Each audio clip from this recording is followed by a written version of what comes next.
It's TBISC, the best in sports entertainment. We're here live in Empowerment USA. TNS Media Group is a family. So we just want to kind of shed some light on the top offensive rookies of the year and the top defensive rookies of the year. So we'll start on the offensive side of the ball. For me, I would probably have to pick Jayden Daniels from the Washington Commanders. He's been playing fairly well as far as football goes. He hasn't been throwing very many interceptions. He's been, throwing the ball downfield, leading the team to number 2 in the NFC East behind the Philadelphia Eagles. I think that he will be number 1. And then number 2, for me, would probably be, I hate to say it because I didn't have him that high on my board, but Bo Nix has been playing fairly well down there in Denver doing this thing. So I think both of these quarterbacks have been playing very, very well. And then on the defensive side of the ball, well, I'll start there. I'll let you finish there. What you think about offensively for yourself? Well, offense, you named some quality, good quarterbacks that's been drafted this year.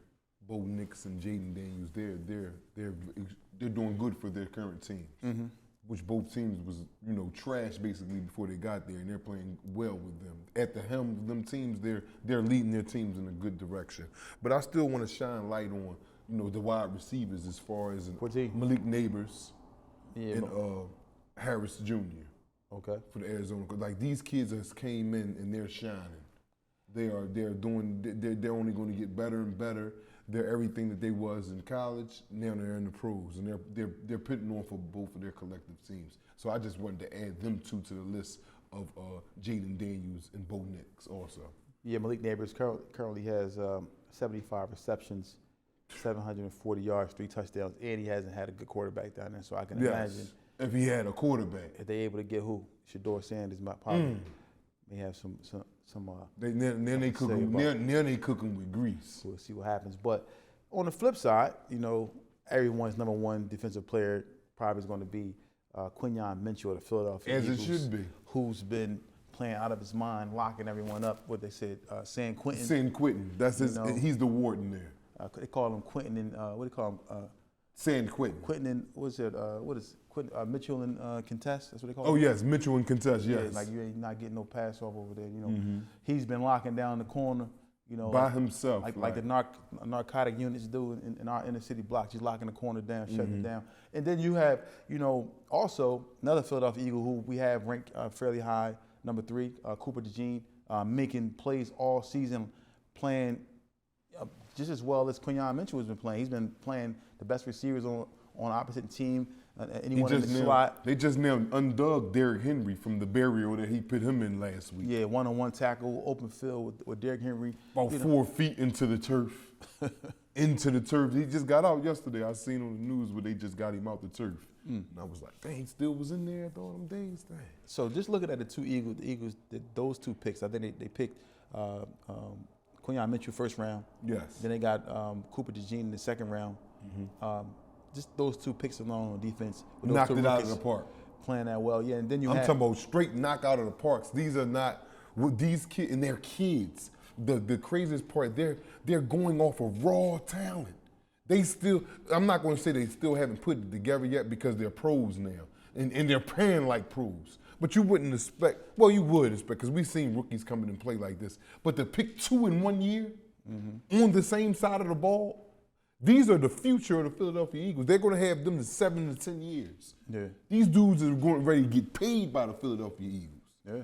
And it's like they only can grow because it ain't like the quarterback position, which where as though, okay, you peep the quarterback tendencies of what he like to do and what he don't like to do, and you attack that, and then you could take him off course. But with these kids, you could study with the technique that they like, but that you got to send things different at them because they right out there, they defense. Yeah. So they're playing physical and aggressive, and their job is not to let you to contend and not to let you get the ball, and it's no way to combat that. But speed the only thing, and they're kids. They got the speed too. Yeah. So speed, the strength, and they're growing into men.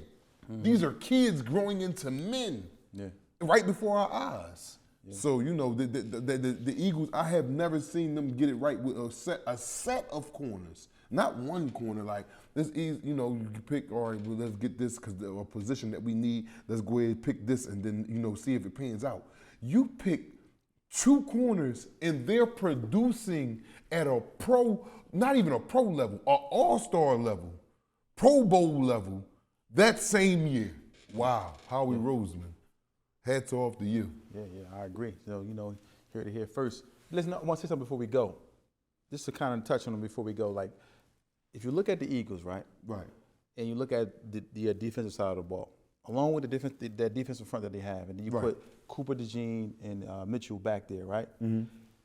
How scary is this defensive lineup for the Eagles for the opposing team? Just want to kind of speak about that. So you're talking about these young Georgia dogs up front first, right? Correct. Yeah. Then you're talking about the Georgia dogs that they got as line. That one Georgia dog is in Smith, and then you call him King Braun as another linebacker. Yeah. Do you see his stats right now? Yeah, King his Bond. stats is out of pocket right now. Shout out to King Bond. Just shout out to you. Another shout out. And then now you talking about, the safety Gardner is one of the safeties. And then you got what's the Caucasian? Blankenship. Yeah. And now you got these corners. You have waves. These are waves. We're talking about the defensive line, we're talking about the linebackers, we're talking about the corners, and we're talking about the safeties. These are waves of elite players. Yeah. Waves of elite. Teams don't get that. You have a corner, maybe a linebacker, like us. That's what we was dealing with for years. We might got one good defensive tackle, Fletcher Cox. The corners is trash. They're getting burnt every week. You have everything in the way the Eagles defense is set up is for years to come. Yeah. years to come. I'm talking about the last defense I seen that was really, really, really good, that was like not too old but a little bit old, was the Legion of Boom, Seattle. They're going to be better than that. They're showing you right now. This guy Vic, the defensive coordinator. He has come here after the first 2, before the bye, I was like, damn, it's the same old Eagles. After the bye that the Eagles done had, I don't know what got into them. They took shots of, juice to get out there and get it. I don't know if they meditated. However they did it, stick to it. And then all I'm saying, they're kids. Slay is out the door. They ain't gonna keep giving us. Slay, thank you, Slay. I appreciate the years that you just came and gave us at the back end of your career, and you have a great career. But you got to make room for San Quentin and Big DeJean, pause, off duty. Yeah, that's just about it. Then you got them Georgia Bulldogs up front. Oh, I got to tell you, the Eagles' defense is looking magnificent, man. Yeah. And then not just this year. The bright part is this right here: Dallas, New York Giants, Washington Commanders. You got this for probably the next 8 to 10 years coming to y'all every time we play. Yeah, heard it here first. It's TBISC, the best in sports entertainment. Yeah, it's your boy OT. I'm over here shopping with my dogs, Holloman, one of the hottest brands coming up out the city of Philly. Everywhere is comfortable, you know what I'm saying? I'm rocking this color to represent, upcoming project, Pale Horse. You know what I'm saying? So watch out for that too. See what it is, your boy OT The Real, rocking one of the hottest up and coming brands there is, Holloman, Pale Horse coming soon. Let's go.